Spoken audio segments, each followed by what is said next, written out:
Car की दुखद घटना होते देखकर सेठ सेठानी अत्यंत शोकाकुल हो उठे। उन दंपतियों ने किसी तीर्थ स्थान में जाकर अपने प्राणों का विसर्जित कर देने का मन में संकल्प कर लिया। मन में ऐसा निश्चय कर सेठ सेठानी घर से पैदल ही तीर्थ स्थान की ओर चल पड़े। उन लोगों को मार्ग में खाने पीने की भी कोई सुधि नहीं रही। जब तक उन दोनों का शरीर पूर्ण रूप से अशक्त न हो गया तब तक वे बारंबार आगे बढ़ते रहे। जब वे चलने में बिल्कुल असमर्थ हो गए तो रास्ते में ही मूर्छित कर भूमि पर गिर पड़े। उन दोनों की इस दयनीय दशा को देखकर करुणानिधि भगवान उन पर दयार्द्र हो गया और उन्होंने आकाशवाणी की, हे सेठ, तेरी सेठानी मिट्टी खोदते समय अनजान में ही सही शिवाय के बच्चों को मार डाला था। इसी कारण तुझे भी अपने बच्चों का कष्ट झेलना पड़ा। भगवान ने आज्ञा दी, अब तुम दोनों अपने घर जाकर गाय की सेवा करो और अहोई अष्टमी आने पर विधि विधान पूर्वक प्रेम से अहोई माता की पूजा करो। सभी जीवों पर दया भाव रखो, किसी का हित न करो। यदि तुम मेरे कहने के अनुसार आचरण करोगे तो तुम्हें संतान सुख प्राप्त हो जाएगा। इस आकाशवाणी को सुनकर सेठ सेठानी को कुछ धैर्य हुआ और वह दोनों भगवती का स्मरण करते हुए अपने घर को प्रस्थान किए। घर पहुंचकर उन दोनों ने आकाशवाणी के अनुसार कार्य करना प्रारंभ कर दिया। इसके साथ ही ईर्षा देश के भावना से रहित होकर सभी प्राणियों पर करुणा का भाव रखना प्रारंभ कर दिया। भगवान दया से सेठ सेठानी पुनः पूर्तमान होकर सभी संसारिक सुखों का भोग करने लगे और अंतकाल में स्वर्गगामी हुए। साहूकार की कथा नंबर 2।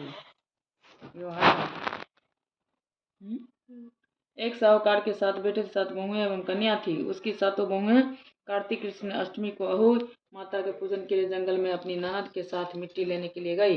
मिट्टी निकालने के स्थान पर ही स्वायु की मांद थी। मिट्टी खोदते समय ननद के हाथ से स्वायु का बच्चा चोट खाकर मर गया। स्वायु की माता बोला कि अब मैं तेरा कोख बांधूंगी, अर्थात अब तुझे मैं संतान विहीन कर दूंगी।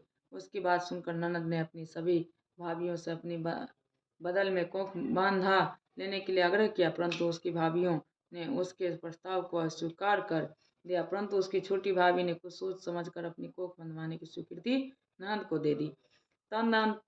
तदंतर उस भाभी को जो भी संतान होता वह 7 दिन के बाद ही मर जाती। एक दिन पंडित को बुलाकर इसके कारण का पता लगाया गया। पंडित ने उत्तर दिया, तुम काली गाय की पूजा किया करो।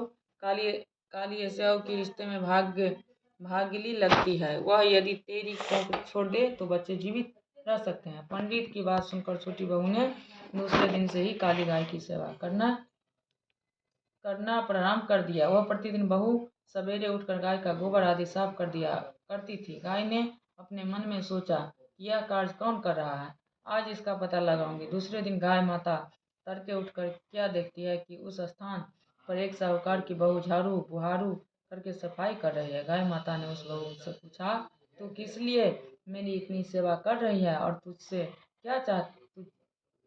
क्या चाहती है? जो कुछ तेरी इच्छा हो वह मुझसे मांग ले।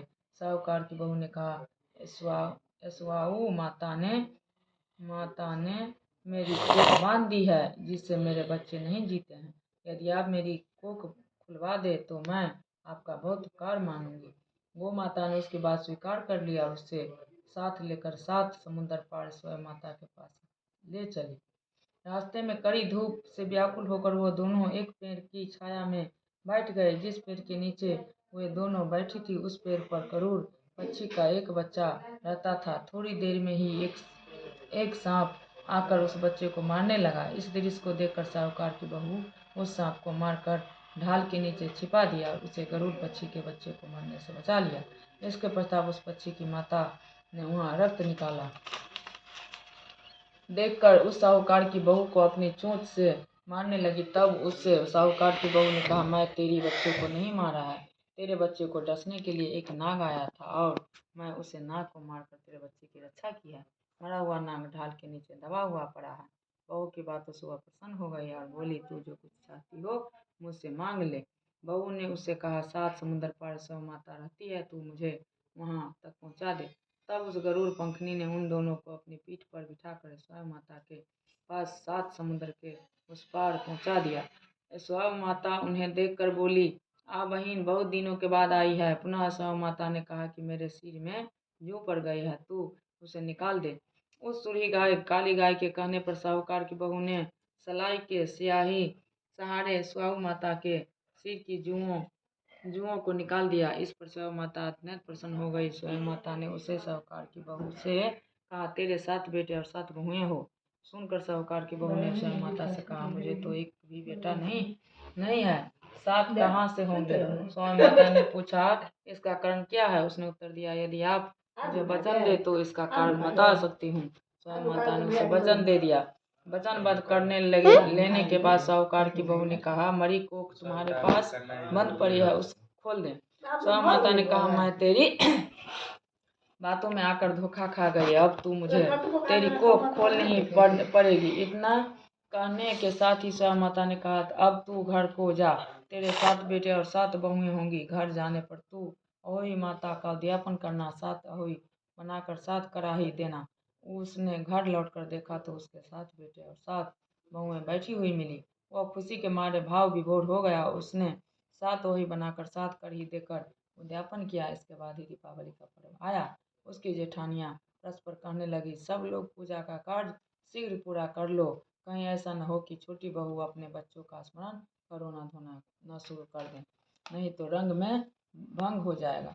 जानकारी करने के लिए उन्होंने अपने बच्चे को छोटी बहू के घर भेजा, क्योंकि छोटी बहू रुदन नहीं कर रही थी।